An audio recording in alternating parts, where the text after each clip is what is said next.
ಎಲ್ಲರಿಗೂ ನಮಸ್ಕಾರ. Cooking with Uma ಚಾನಲ್ಗೆ ಸ್ವಾಗತ. ಇವತ್ತು ಕುಕ್ಕರಲ್ಲಿ ಮೊಟ್ಟೆ ಬಿರಿಯಾನಿ ಮಾಡೋದನ್ನು ತೋರಿಸ್ಕೊಡ್ತಾ ಇದ್ದೀನಿ. ಇದನ್ನು ಕಡಿಮೆ ಸಮಯದಲ್ಲಿ ಕಡಿಮೆ ಇಂಗ್ರೀಡಿಯೆಂಟ್ ಬಳಸಿ ಮಾಡ್ಕೋಬೋದು. ಇದನ್ನು ಲಂಚ್ ಬಾಕ್ಸಿಗೆ ಅಥವಾ ಡಿನ್ನರಿಗೂ ಕೂಡ ಸರ್ವ್ ಮಾಡ್ಕೋಬೋದು. ಚೆನ್ನಾಗಿರುತ್ತೆ, ಖಂಡಿತ ಒಮ್ಮೆ ಟ್ರೈ ಮಾಡಿ. ಫಸ್ಟು ಮೊಟ್ಟೆಯನ್ನು ಬೇಯಿಸಿ ಅದರ ಸಿಪ್ಪೆಯನ್ನು ಸುಲಿದು ಎತ್ತಿಟ್ಕೋಬೇಕು. 2 ಇಂಚ್ ಆಗುವಷ್ಟು ಶುಂಠಿಯನ್ನು ಕಟ್ ಮಾಡಿ ಹಾಕ್ಕೊಳ್ತಾ ಇದ್ದೀನಿ. ಹಾಗೆ 5ರಿಂದ 6 ಎಸಳು ಬೆಳ್ಳುಳ್ಳಿಯನ್ನು ಸುಲಿದು ಹಾಕ್ಕೊಳ್ತಾ ಇದ್ದೀನಿ. ಸ್ವಲ್ಪ ಕೊತ್ತಂಬರಿ ಸೊಪ್ಪನ್ನು ಕ್ಲೀನ್ ಮಾಡಿ ಹಾಕ್ಕೊಳ್ತಾ ಇದ್ದೀನಿ. ಹಾಗೆ ಸ್ವಲ್ಪ ಫ್ರೆಶ್ ಆಗಿರೋ ಪುದೀನ ಸೊಪ್ಪನ್ನು ಕೂಡ ಹಾಕ್ಕೊಳ್ತಾ ಇದ್ದೀನಿ. ಖಾರಕ್ಕೆ 2 ಹಸಿಮೆಣಸನ್ನು ಹಾಕ್ತಾ ಇದ್ದೀನಿ. ನೀವು ಜಾಸ್ತಿ ಬೇಕಿದ್ದರೂ ಹಾಕ್ಕೋಬೋದು. ಹಾಗೆ 2 ಗುಂಟೂರು ಚಿಲ್ಲಿಯನ್ನು ಕೂಡ ಹಾಕ್ಕೊಳ್ತಾ ಇದ್ದೀನಿ, ಖಾರಕ್ಕೆ ಚೆನ್ನಾಗಿರುತ್ತೆ. ಹಾಗೆ ಅರ್ಧ ಗಡ್ಡೆ ಈರುಳ್ಳಿಯನ್ನು ಕಟ್ ಮಾಡಿ ಹಾಕ್ಕೊಳ್ತಾ ಇದ್ದೀನಿ. ಇವೆಲ್ಲವನ್ನು ಸ್ವಲ್ಪ ನೀರು ಹಾಕಿ ನುಣ್ಣಗೆ ಪೇಸ್ಟ್ ಮಾಡಿಟ್ಕೋಬೇಕು. ಈಗ ಕುಕ್ಕರಿಗೆ 4ರಿಂದ 5 ಸ್ಪೂನ್ ಆಗುವಷ್ಟು ಎಣ್ಣೆಯನ್ನು ಹಾಕ್ಕೊಂಡಿದ್ದೀನಿ. ಅದಕ್ಕೆ 2 ಬಿರಿಯಾನಿ ಎಲೆಯನ್ನು ಹಾಕ್ಕೊಳ್ತಾ ಇದ್ದೀನಿ. ಹಾಗೆ 3ರಿಂದ 4 ಪೀಸಸ್ಸು ಚಕ್ಕೆಯನ್ನು ಹಾಕ್ತಾ ಇದ್ದೀನಿ. 1 ಸ್ಟಾರ್ ಹೂವನ್ನು ಹಾಕ್ತಾ ಇದ್ದೀನಿ. ಹಾಗೆ 2 ಏಲಕ್ಕಿಯನ್ನು ಕೂಡ ಹಾಕ್ಕೊಳ್ತಾ ಇದ್ದೀನಿ. ಹೋಲ್ ಸ್ಪೈಸಸನ್ನು ಹಾಕ್ಕೋಬೋದು ನೀವು. 4ರಿಂದ 5 ಲವಂಗವನ್ನು ಹಾಕ್ತಾ ಇದ್ದೀನಿ. ಇದು ಚೆನ್ನಾಗಿ ಅರೋಮಾ ಬರಬೇಕು, ಅಲ್ಲಿವರೆಗೂ ಮೀಡಿಯಮ್ ಉರಿಯಲ್ಲಿ ಈ ಥರ ಫ್ರೈ ಮಾಡ್ಕೊಳ್ಳಿ. ನಂತರ 1 ಈರುಳ್ಳಿಯನ್ನು ಈ ಥರ ಕಟ್ ಮಾಡಿ ಹಾಕ್ಕೊಳ್ತಾ ಇದ್ದೀನಿ. ಇದನ್ನು ಅಷ್ಟೇ ಚೆನ್ನಾಗಿ ಫ್ರೈ ಮಾಡ್ಕೋಬೇಕು. ಚೆನ್ನಾಗಿ ಫ್ರೈ ಆದ ನಂತರ ಮೊದಲೇ ಪೇಸ್ಟ್ ಮಾಡಿ ಇಟ್ಕೊಂಡಿರೋದನ್ನ ಹಾಕ್ಕೊಳ್ತಾ ಇದ್ದೀನಿ. ಇದರ ಹಸಿ ವಾಸನೆ ಹೋಗೋವರೆಗೂ ಚೆನ್ನಾಗಿ ಮೀಡಿಯಮ್ ಉರಿಯಲ್ಲಿ ಎಣ್ಣೆಯಲ್ಲೇ ಈ ಥರ ಫ್ರೈ ಮಾಡ್ಕೋಬೇಕು.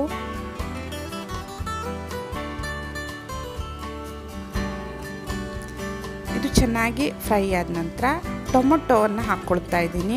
ಟೊಮೊಟೊ ಸ್ವಲ್ಪ ಜಾಸ್ತಿ ಹಾಕ್ಕೊಂಡ್ರೆ ಚೆನ್ನಾಗಿರುತ್ತೆ. ನಾನಿಲ್ಲಿ 3ರಿಂದ 4 ಟೊಮೊಟೊವನ್ನು ಹಾಕ್ಕೊಂಡಿದ್ದೀನಿ. ಟೊಮೊಟೊ ಚೆನ್ನಾಗಿ ಫ್ರೈ ಆಗಬೇಕು, ಸ್ಮ್ಯಾಶ್ ಆಗಬೇಕು.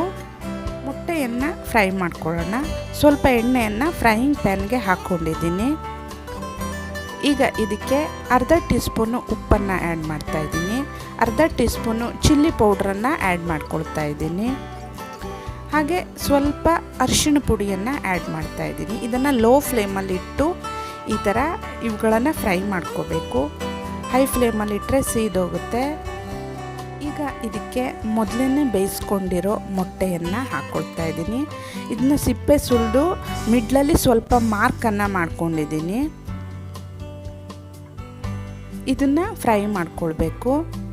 ಮಿನಿಮಮ್ 3ರಿಂದ 5 ನಿಮಿಷದವರೆಗಾದರೂ ಲೋ ಉರಿಯಲ್ಲಿಟ್ಟು ಫ್ರೈ ಮಾಡ್ಕೊಳ್ಳಿ, ಚೆನ್ನಾಗಿರುತ್ತೆ. ಈ ಥರ ಮಾಡೋದ್ರಿಂದ ಉಪ್ಪು ಖಾರ ಎಲ್ಲ ಚೆನ್ನಾಗಿ ಹಿಡ್ಕೊಳ್ಳುತ್ತೆ. ಮೊಟ್ಟೆಯ ಟೇಸ್ಟು ಕೂಡ ಚೆನ್ನಾಗಿರುತ್ತೆ. ಸಾರು ಮಾಡುವಾಗಲೂ ಅಷ್ಟೇ ಈ ಥರ ಮಾಡಿಕೊಂಡ್ರೆ ಚೆನ್ನಾಗಿರುತ್ತೆ. ಬಿರಿಯಾನಿಗೂ ಅಷ್ಟೇ ಈ ಥರ ಮಾಡ್ಕೊಳ್ಳಿ, ಚೆನ್ನಾಗಿರುತ್ತೆ. ಈಗ ಇದು ರೆಡಿಯಾಗಿದೆ, ಸೈಡ್ಗೆ ಎತ್ತಿಟ್ಕೊಳ್ತಾ ಇದ್ದೀನಿ. ಈಗ ಟೊಮೊಟೊ ಕೂಡ ಚೆನ್ನಾಗಿ ಸ್ಮ್ಯಾಶ್ ಆಗಿದೆ. ಇದಕ್ಕೆ ಮೊದಲೇ ತೊಳೆದಿಟ್ಕೊಂಡಿರೋ ಅಕ್ಕಿಯನ್ನು ಹಾಕ್ಕೊಳ್ತಾ ಇದ್ದೀನಿ. ಈ ಮೊಟ್ಟೆ ಬಿರಿಯಾನಿಯನ್ನು ಯಾವ ಅಕ್ಕಿಯಲ್ಲಿ ಬೇಕಾದರೂ ಕೂಡ ಮಾಡ್ಕೋಬೋದು. ನಾನಿಲ್ಲಿ ಸೋನಾ ಮಸೂರಿ ಅಕ್ಕಿಯಿಂದ ಮಾಡ್ಕೊಳ್ತಾ ಇದ್ದೀನಿ. ಒಂದು ಸಾರಿ ಇದರಲ್ಲೇ ಚೆನ್ನಾಗಿ ಮಿಕ್ಸ್ ಮಾಡ್ಕೊಳ್ಳಿ. ಈಗ ಇದಕ್ಕೆ ನೀರನ್ನು ಆ್ಯಡ್ ಮಾಡ್ತಾ ಇದ್ದೀನಿ. 1 ಕಪ್ ಅಕ್ಕಿಗೆ 2 ಕಪ್ ಅಳತೆಯಲ್ಲಿ ನೀರನ್ನು ಹಾಕ್ಕೊಳ್ತಾ ಇದ್ದೀನಿ. ಹಾಗೆ ರುಚಿಗೆ ತಕ್ಕಷ್ಟು ಉಪ್ಪನ್ನು ಸೇರಿಸ್ತಾ ಇದ್ದೀನಿ. ನೀವು ಉಪ್ಪು ಖಾರ ಒಂದ್ಸರಿ ಚೆಕ್ ಮಾಡಿಕೊಂಡು ಖಾರ ಕಡಿಮೆ ಇದ್ದರೆ ಹಾಕ್ಕೋಬೋದು. ಈಗ ಮೊದಲೇ ಫ್ರೈ ಮಾಡಿ ಇಟ್ಕೊಂಡಿರೋ ಮೊಟ್ಟೆಯನ್ನು ಹಾಕ್ಕೊಳ್ತಾ ಇದ್ದೀನಿ.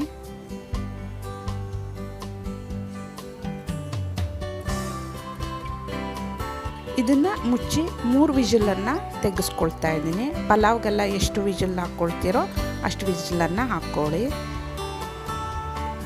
ಈಗ ರೆಡಿಯಾಗಿದೆ ಮೊಟ್ಟೆ ಬಿರಿಯಾನಿ. ಏರೆಲ್ಲ ರಿಲೀಸ್ ಆದ ನಂತರ ಓಪನ್ ಮಾಡ್ಕೊಳ್ಳಿ. ಅಷ್ಟೇ, ತುಂಬಾ ಕ್ವಿಕ್ಕಾಗಿ ಕಡಿಮೆ ಇಂಗ್ರೀಡಿಯೆಂಟ್ ಬಳಸಿ ರುಚಿಯಾಗಿರೋ ಮೊಟ್ಟೆ ಬಿರಿಯಾನಿನ ಮನೆಯಲ್ಲೇ ರೆಡಿ ಮಾಡ್ಕೋಬೋದು. ಫ್ರೆಂಡ್ಸ್, ನೀವು ಹೊಸಬರಾಗಿದ್ದರೆ ನನ್ನ ಚಾನಲ್ಗೆ ಈಗಲೇ ದಯವಿಟ್ಟು ಚಾನಲ್ನ ಸಬ್ಸ್ಕ್ರೈಬ್ ಮಾಡಿ, ಹಾಗೆ ಪಕ್ಕದಲ್ಲಿರೋ ಬೆಲ್ಲೈಕನನ್ನು ತಪ್ಪದೆ ಕ್ಲಿಕ್ ಮಾಡಿ. ನಿಮಗೆ ರೆಸಿಪಿ ಇಷ್ಟ ಆಯಿತು ಅಂದ್ಕೊತೀನಿ. ದಯವಿಟ್ಟು ಒಂದು ಲೈಕನ್ನು ಕೊಡಿ. Thanks for watching.